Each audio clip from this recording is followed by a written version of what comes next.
नमस्कार।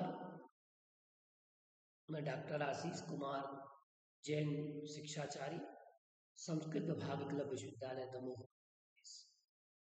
आज आप लोगों के बीच में और शोधार्थियों की जिज्ञासाओं के समाधान के लिए मैं इस कक्षा में बहुत अच्छा विषय लेने जा रहा हूँ। आप कक्षा के अंत तक और वीडियो के अंत तक बने रहें।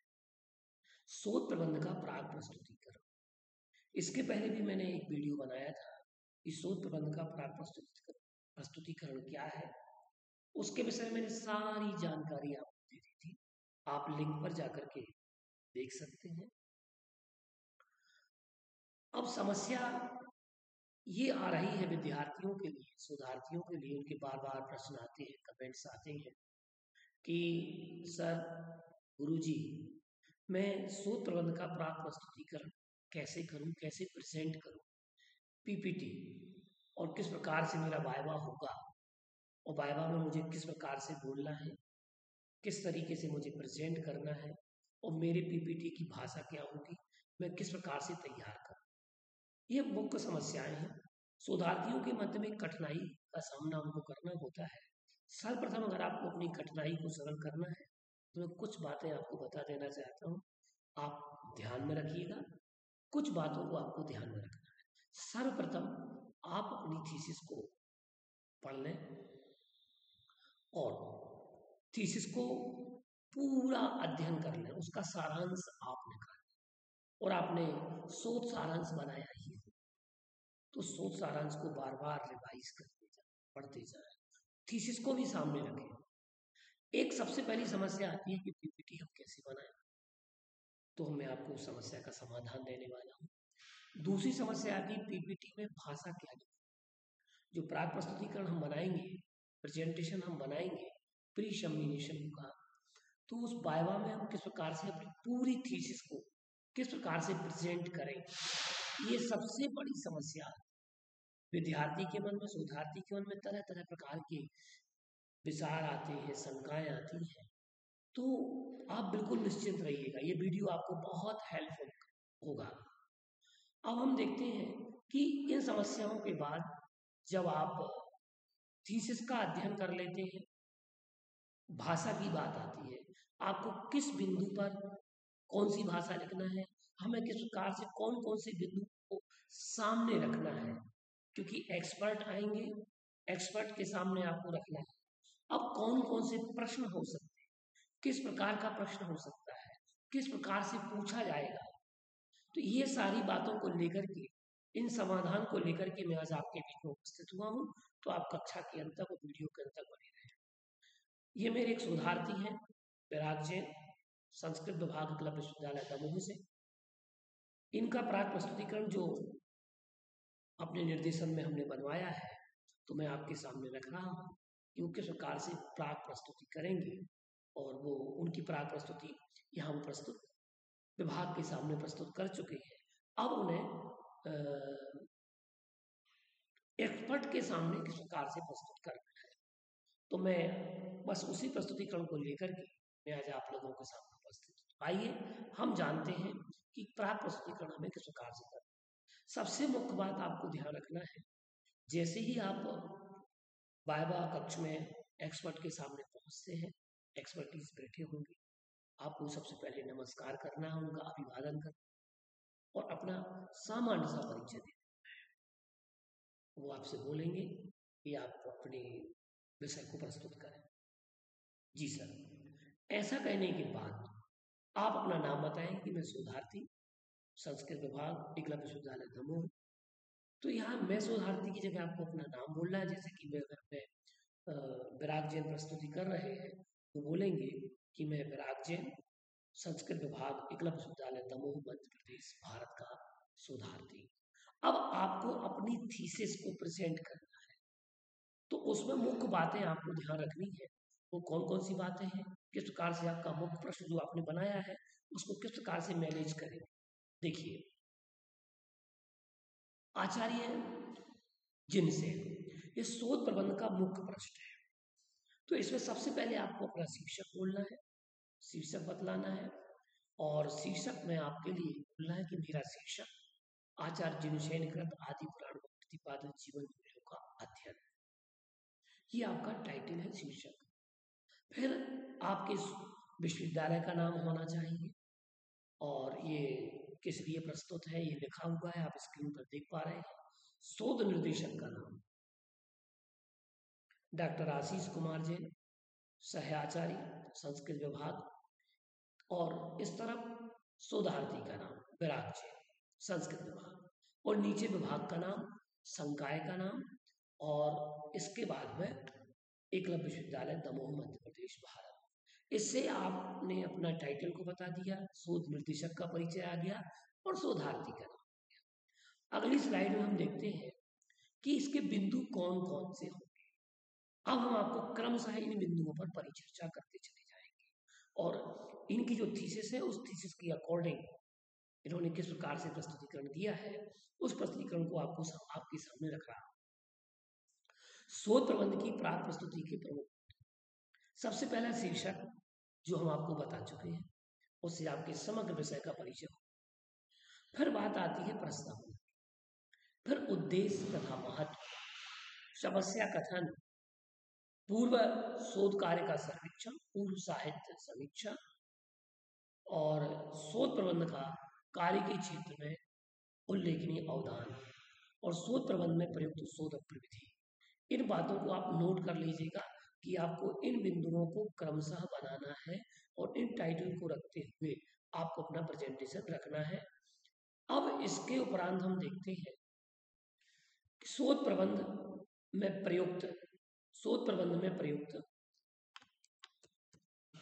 परिकल्पना, पर शोध प्रबंध की योजना एवं परिसीमाएं, अध्यायों का विभाजन, प्रस्तावित शोध के भावी परिणाम, परिशिष्ट, संदर्भ ग्रंथ सूची। अब आपको शीर्षक पे आना है। ये आप बताएंगे कि इन बिंदुओं पर मैंने अपना प्रेजेंटेशन कर रहा हूँ, ये आपको ध्यान में रखना है। फिर शीर्षक, आचार्य जिनशैन कृत आदि पुराण में प्रतिपादित जीवन मूल्यों का अध्ययन। फिर इसके उपरांत आपको क्या करना है कि आपने टाइटल बताया, हो सकता है आपसे क्वेश्चन एरेज किया जाए, तो आपको प्रस्तावना प्रस्तुत करना है और प्रस्तावना में आप उस विषय के बारे में बताएंगे जो कि आपका ये जो प्रस्तावना है, ये प्रस्तावना आपको शोध प्रबंध की दृष्टि से लिखना है कि आपने शोध प्रबंध में क्या क्या दिया है, उसका समग्र विवेचन इसमें आ जाए। जैसे कि इन्होंने लिखा है कि जैन पुराण ग्रंथों में प्रथम तीर्थंकर भगवान ऋषभदेव के जीवन चरित्र पर आधारित आचार्य जिनशैन कृत 47 पर्वात्मक पर्व का अर्थ होता है अध्याय, आदि पुराण नामक ग्रंथ पर मेरा शोध प्रबंध का शीर्षक है। यह शोध प्रबंध 6 अध्यायों में विभक्त है, जिसके अंतर्गत आदि पुराण में प्रतिपादित जीवन मूल्यों का अध्ययन किया गया है।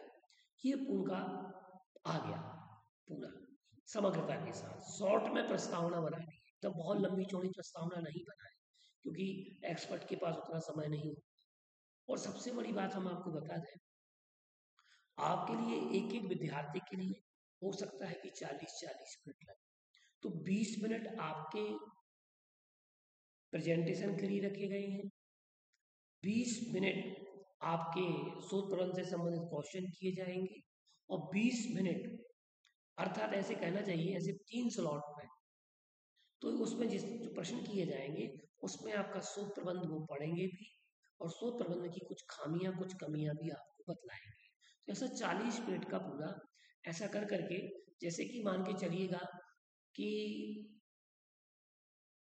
13 से 13.5 मिनट तक का, तो इसमें से आपको 20 मिनट का स्लॉट दिया गया है प्रेजेंटेशन के लिए। अब बचे आपके 20 मिनट, तो 20 मिनट में से 10 मिनट के लिए वो क्वेश्चन करेंगे और 10 मिनट आपकी थीसिस की कुछ कमियां कुछ अच्छाई कुछ बुराई आपको बतलाई जाएगी।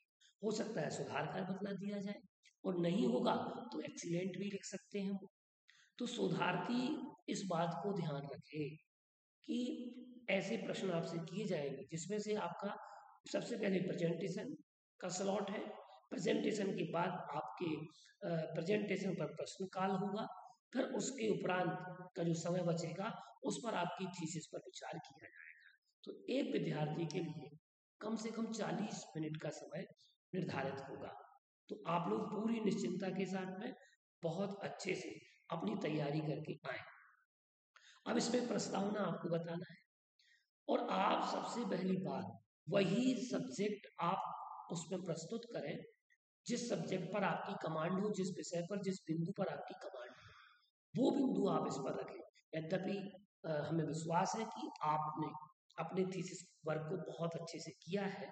जिनने 3 वर्ष तक लगातार मेहनत की है उन्हें ये सारी समस्याएं नहीं आएंगी। तो चूंकि आपने उस शोध पर उस प्रबंध लिखा है, पीएचडी लिखी, थीसिस लिखी है, तो आपको ये समस्याओं का सामना नहीं करना पड़ सकता। लेकिन घबराहट तो होती ही है। तो मैंने आपको निश्चिंत कर दिया, आपको स्लॉट भी बता दिए, धीरे धीरे और भी बातें बीच बीच में बताता जाए।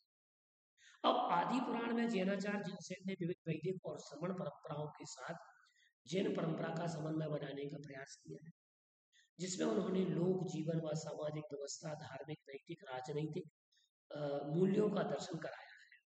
पुराण ग्रंथ में पुराणों का महत्व, आवश्यकता आवश्यकता सामाजिक आचार विचार, धर्म, समाज, संस्कृति और समकालीन परिवेश, विषय वर्णन, आचार्य जिनसेन के गहन चिंतक, मनोवैज्ञानिक, नीतिकार, समाजशास्त्री और काव्य शास्त्री तत्ववेत्ता होने की उसमें हमें दर्शन होते हैं। उन्होंने प्रस्तावना में दे दिया, बड़ी शॉर्ट प्रस्तावना दे दी।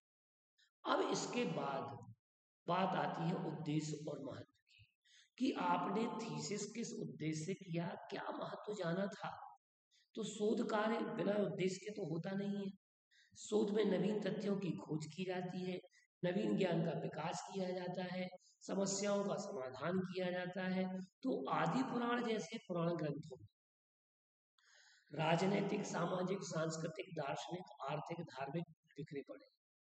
इस दृष्टि से इस ग्रंथ में महाकाव्य, धर्म कथा, धर्मशास्त्र, राजनीति शास्त्र, समाज शास्त्र से संबंधित विवेचन के कारण शोध प्रबंध का उद्देश्य और महत्व स्वयं सिद्ध हो जाता है।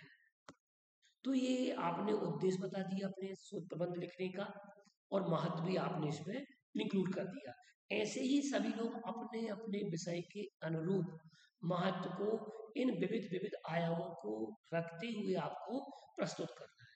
पूर्व शोध कार्य का सर्वेक्षण भी आपसे पूछा जाता है कि आपने इसमें कौन कौन से पहले इस पर कौन कोई कार्य हुआ था कि नहीं हुआ था, तो आपसे प्रश्न पूछा जाएगा।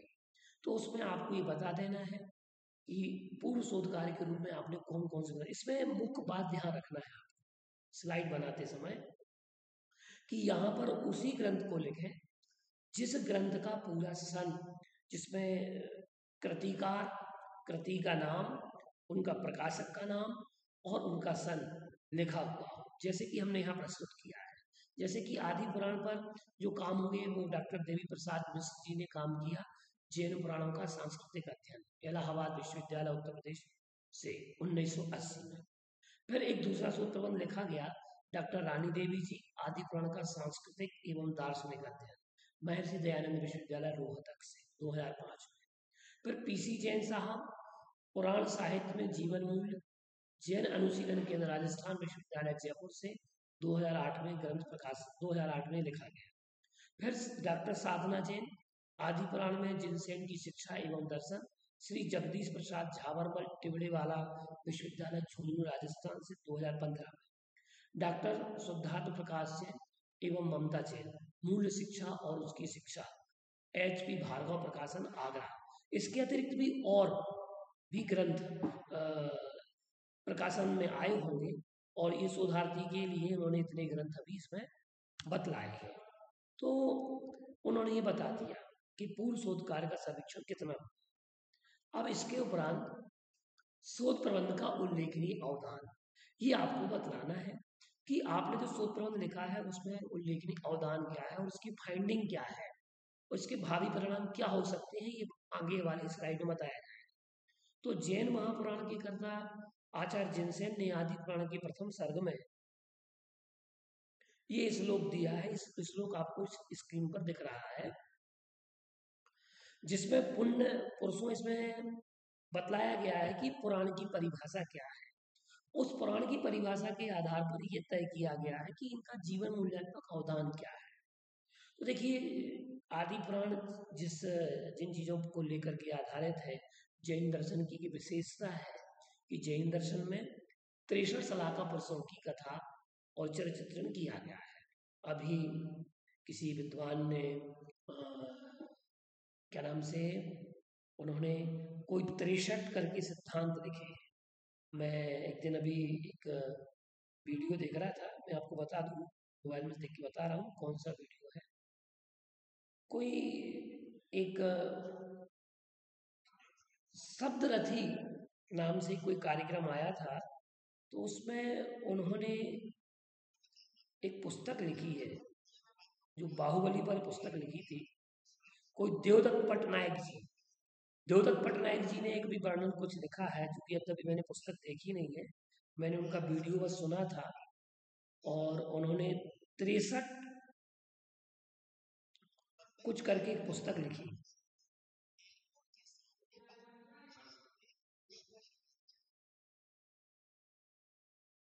एक पुस्तक लिखी उन्होंने कि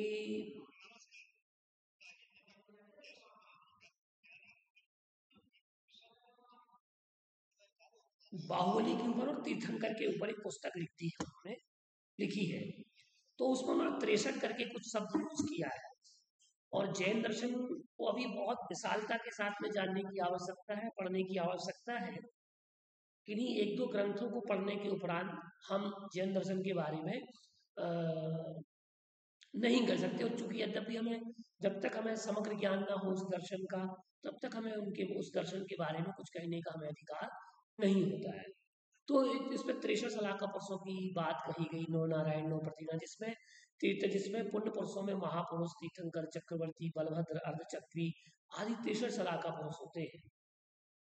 ये विष्णु प्रति विष्णु लांगल धरा सप्तोत्तरा विंशति त्रयी काले प्रतिताश्री षष्टि पुरुषः कुर्वन्तु ते मंगलम। ये सब मंगलकारी होते हैं। ऐसा मंगलाष्टक आदि के ग्रंथों में ये बात कही गई है और बतलाई गई है। अब हम देखते हैं ये 63 सलाका पुरुषों का वर्णन इसमें है। और प्रजा को जीने का उपाय बताने की अपेक्षा से मनु मानवों का कुल को कुल की भ्रांतियों को इकट्ठा रहने का उपदेश, क्योंकि जो कुल कुल की भांति जो उपदेश देते हैं इकट्ठा रहने का, उसके अपेक्षा से कुलकर उनके वंश स्थापित करने की अपेक्षा से कुलधर, सभ्यता, युग आद्य नियामक होने की अपेक्षा से युगादि पुरुष की संज्ञा से इन सभी कुलकर्मों का वर्णन वंश परंपरा आदि पुराण के 5 लक्षणों को मान्य करता है, जो कि वैदिक ग्रंथों में विष्णु पुराण आदि में आता है। सर्गस्य प्रतिसर्गस्य वंशो मनवंतराणी च। तो ये पुराणों के 5 लक्षण बतलाए गए। तो उन लक्षणों को इसमें प्रतिघटित किया गया है। पुराणों के लक्षणों के और आदि पुराण की विषय वस्तु के आधार पर प्रस्तुत शोध प्रबंध का सामाजिक, राजनीतिक, सामाजिक, सांस्कृतिक, दार्शनिक, आर्थिक, धार्मिक क्षेत्रों में जीवन मूल्यात्मक अवदान स्पष्ट होता है। अब इसके उपरांत देखते हैं, हम अवदान को समझते हैं, जैसे कि सामाजिक एवं राजनीतिक अवदान। इसमें क्या लिखेंगे? तो समाज में रहने वाले समस्त प्राणियों के जीवन यापन, परस्पर संबंधों को सतत चलाते हुए, आत्म कल्याण का लक्ष्य संधारित करते हुए, पुरुषार्थ की सिद्धि, श्रावक धर्म, श्रमण धर्म का परिपालन, आजीविका के लिए सत्कर्म कौशल। सत्कर्म से तात्पर्य यहाँ पर है कि असी मसी कृषि विद्या वाणिज्य और शिल्प कौशल, स्किल डेवलपमेंट यहाँ भगवान ऋषभदेव के द्वारा दिखाया गया है। जो उन्होंने उनके जीवन काल में घटित घटनाएं थी, उन घटित घटनाओं का इसमें उल्लेख किया है। शिक्षा की प्राप्ति, निवास हेतु ग्राम, नगर, खेत, करवट, जनपद, महाजनपदों की, जनपद आदि का, ठीक है ना, जिसमें अपन जनपद, महाजनपद,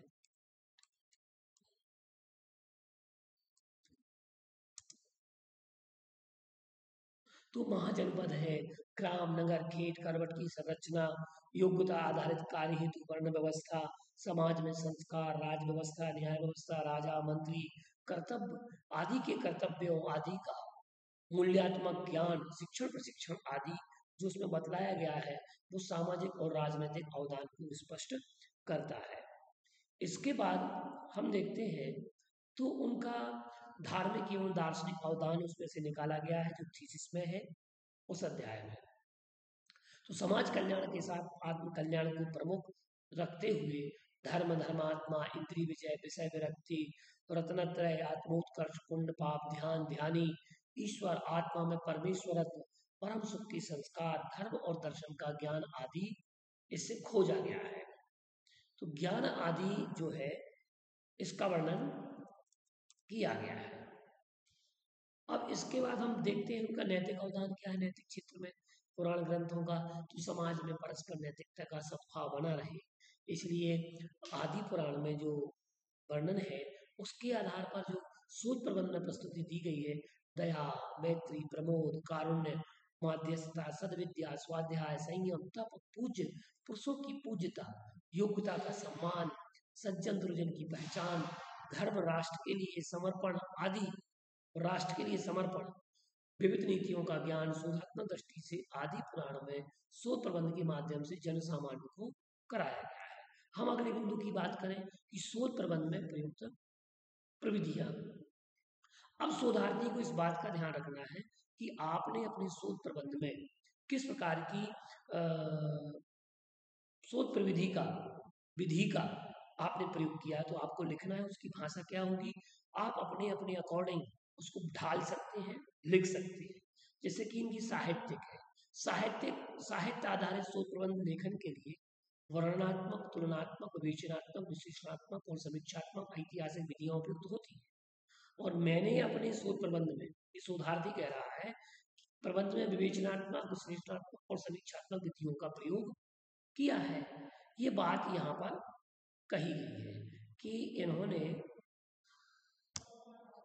जो प्रस्तुति की है कि इन्होंने अपने शोध प्रबंध में जिन विधियों का प्रयोग किया कहीं विवेचन किया है कहीं विश्लेषण पद्धति का प्रयोग किया है तो कहीं कहीं समीक्षा तुलनात्मक अध्ययन किया है। अब शोध परिकल्पना ये इनका लिखना बाकी है। तो शोध परिकल्पना में आपने आपकी हाइपोथेसिस क्या है इसमें से मैं बहुत पढ़ा चुका हूँ आप लोगों के लिए। अब मुख्य बात आती है शोध प्रबंध की योजना एवं परिसीमाएं। शोध प्रबंध की परिसीमाएं आपको दिखाना है। आपने सिनॉप्सिस बनाई है सिनॉप्सिस में ये वर्णन आपको मिल जाएगा। आपने अपने शोध प्रबंध की भूमिका लिखी है उस भूमिका में भी ये लिखा होगा तो उसमें से आप ये विषय वस्तु ले सकते हैं। इसमें ही उनको लिखना ये है सारे लोग ये ध्यान से सुन लें जितने शोधार्थी हैं। बड़े ही शॉर्ट में आपको बताना है कि शोध प्रबंध की अध्यायों का लेखन शोध प्रस्ताविका के अनुसार ये आपको बिंदु डालना है बस कि मैंने ये जो अध्यायों का विभाजन किया है ये शोध प्रबंध की प्रस्ताविका सिनॉप्सिस के अकॉर्डिंग है। तो अनुसार 6 जितने भी अध्याय विभक्त हो इनका शोध प्रबंध 6 अध्यायों में विभक्त है। 6 अध्यायों शोधकर्ता के द्वारा किया गया है प्रस्ताविका के अनुसार 6 अध्यायों में ये चूक गए हैं।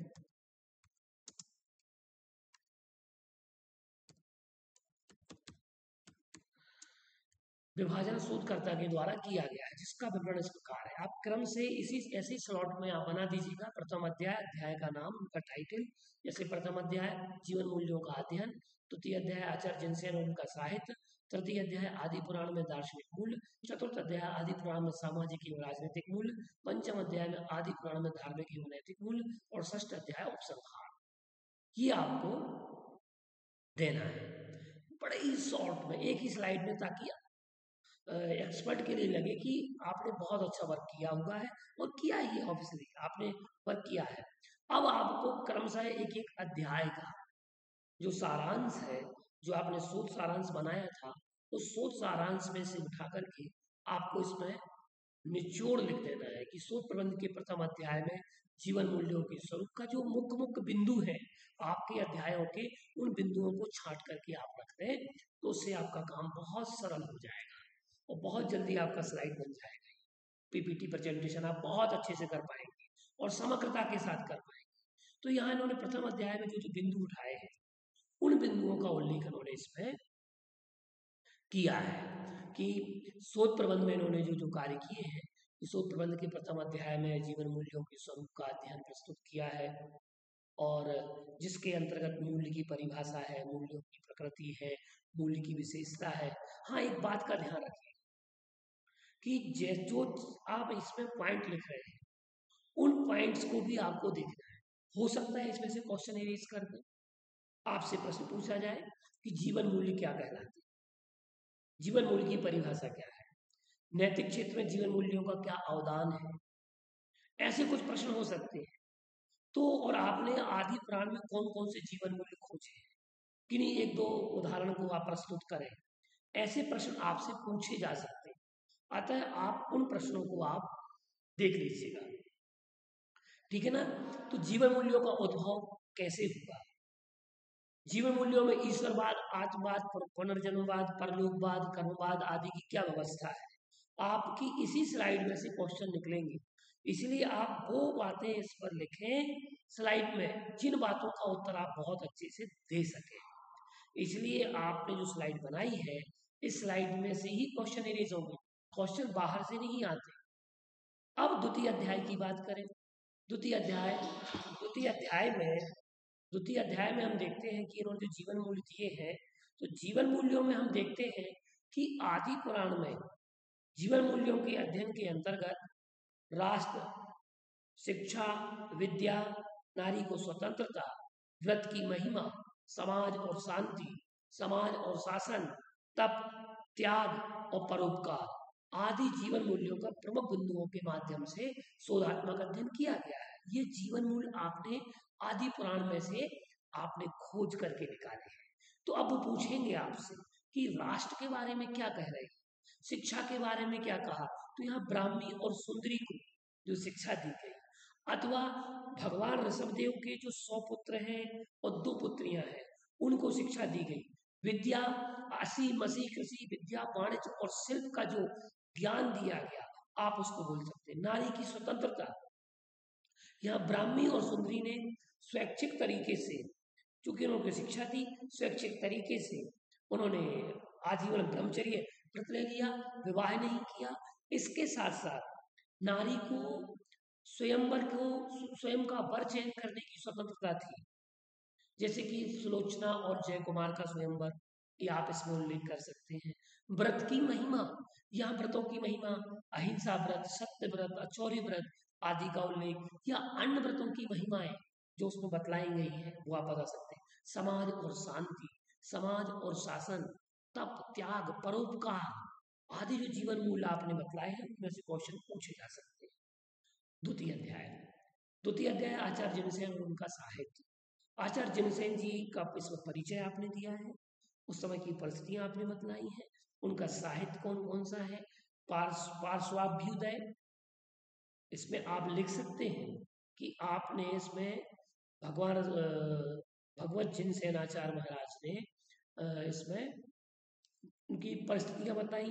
पार्श्वाभ्युदय जैसे कि आप इसमें लिख सकते हैं, ठीक है।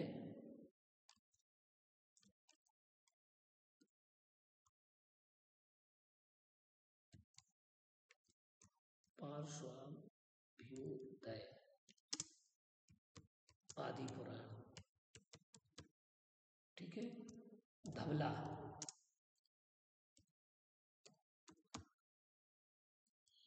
ये परिचय आप डाल सकते हैं, सामान्य रूप से पूछेंगे पार्श्वाभ्युदय में क्या वर्णन है, आदि पुराण में कितने सर्ग हैं, धवला जी क्या है, ये इस तरीके से प्रश्न पूछ सकते हैं आपसे। पर इसके बाद आता है तृतीय अध्याय, आदि पुराण में दार्शनिक मूल्य।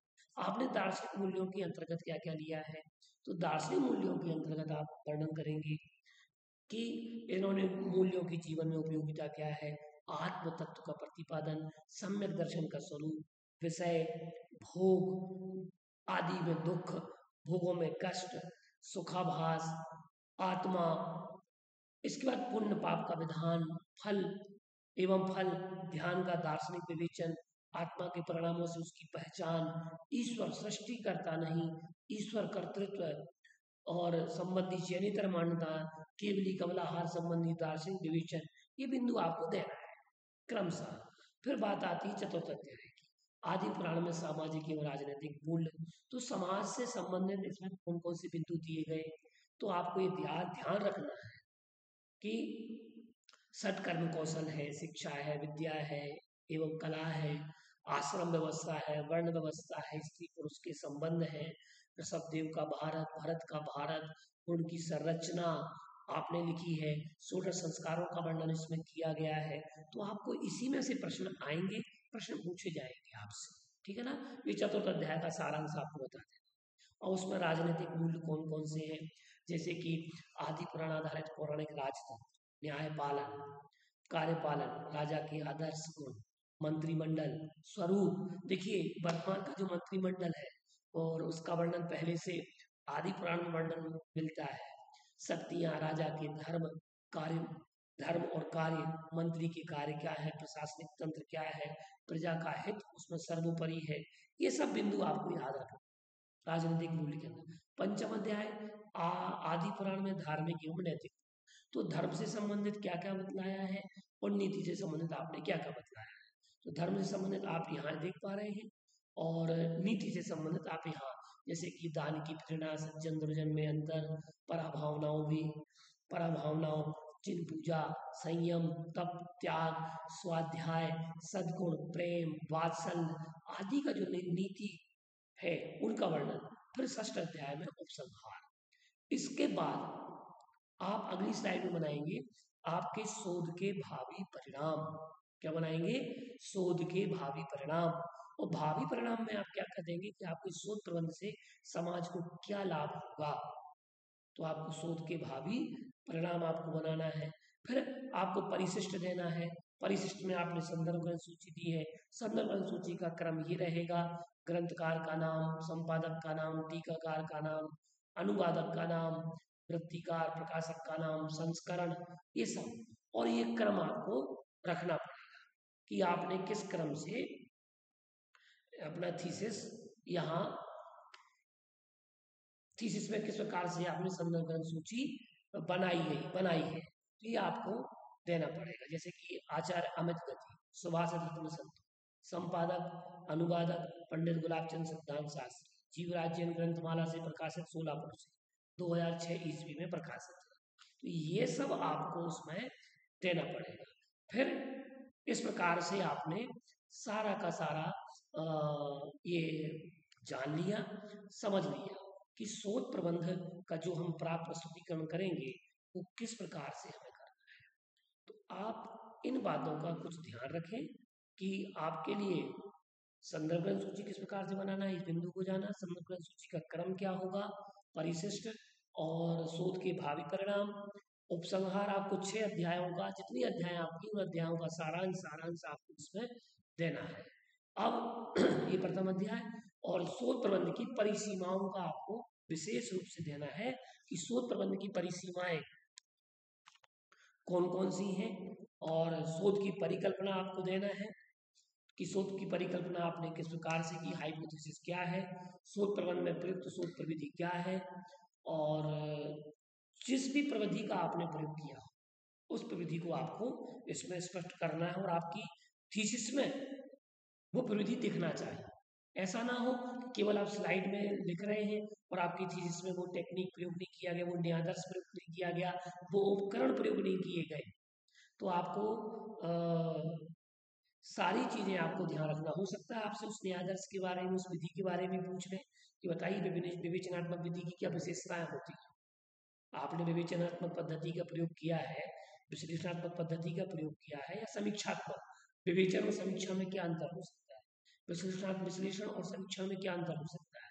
तो आप लोग जो भी प्रेजेंटेशन देने के लिए शोधार्थी आ रहे हैं, जिनका प्रेजेंटेशन है, उनको तो पहले मैं बधाइयाँ देना चाहता हूँ कि आपने 3 साल की पूरी यात्रा कंप्लीट कर ली और आप अपने ग्रंथ को आपने पूर्ण कर लिया अपने निर्देशक के अंदर, उसके निर्देशन में। अब प्रेजेंटेशन आपको करना, तो आप तैयार रहें, सज्ज रहें और पूरी रूप से आपको पूरा अध्ययन विश्लेषण करके आपको आना पड़ेगा। ऐसा बिल्कुल भी नहीं चलेगा कि आप डायरेक्ट स्लाइड को देख करके बोलते जाएं, वो वहाँ उतना चल सकता है।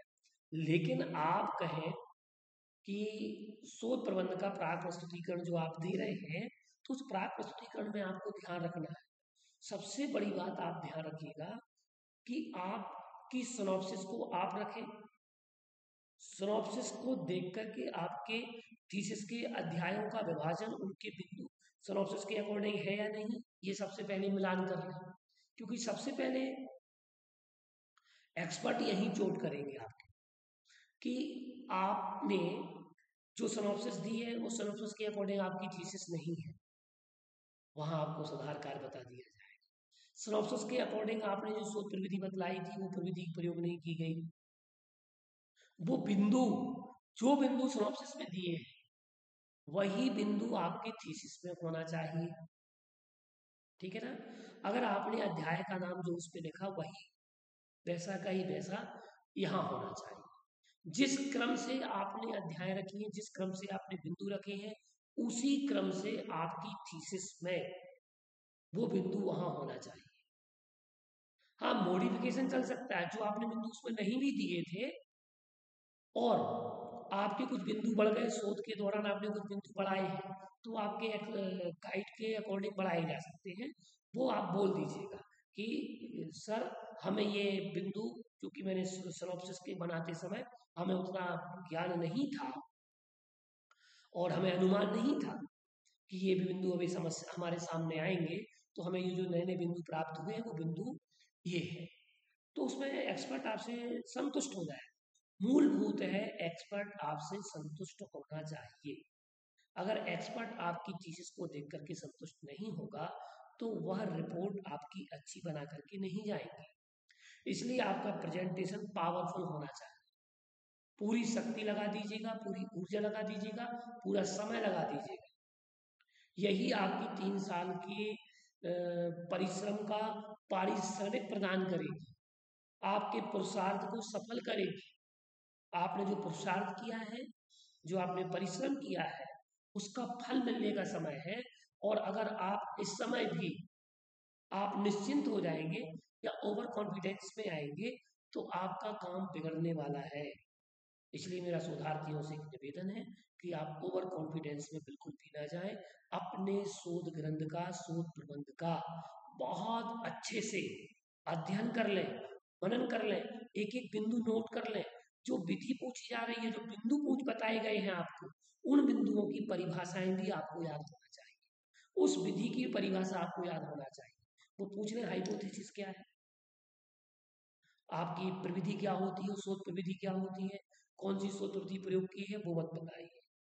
संदर्भ ग्रंथ में और टेक्स्ट बुक में क्या अंतर है, ये आपसे पूछा जाएगा। आपने किस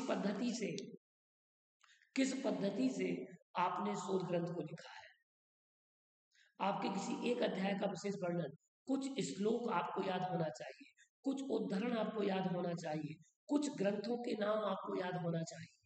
ये मूलभूत बातें मैं आपको बता रहा हूं कि आप इन मूलभूत बातों को तैयार करके लाएं, जिससे आपका प्रेजेंटेशन बहुत अच्छा हो सके। मैं तो यही कामना करता हूं कि आपका प्रेजेंटेशन बहुत अच्छा हो, और आप जिस प्रबंध पर कार्य कर रहे हैं, टाइटल पर काम कर रहे हैं, पूरा का पूरा आमूल चूल उसका निचोड़, सारभूत तत्व आपके पीपीटी में आ जाना चाहिए। जो जो बिंदु आपने उठाए हैं वो एक भी बिंदु ना रह जाए, समग्रता के साथ आपको स्लाइड में आपको प्रस्तुत करना है। अभी इनकी स्लाइड इन्होंने पहुंचाई है और इस पर अभी संशोधन कार्य चल रहा है। अभी तो कई विद्यार्थियों के मन में जिज्ञासा आ रही थी, इस कारण से हमने आपके लिए इनकी एक स्लाइड आपको उदाहरण स्वरूप आपको दिखाई है। अभी इसमें और भी मॉडिफिकेशन होना है, और भी सुधार होंगे, और वो सुधारती सुधार कर रहे हैं और उनका प्रेजेंटेशन भी बहुत अच्छा होगा।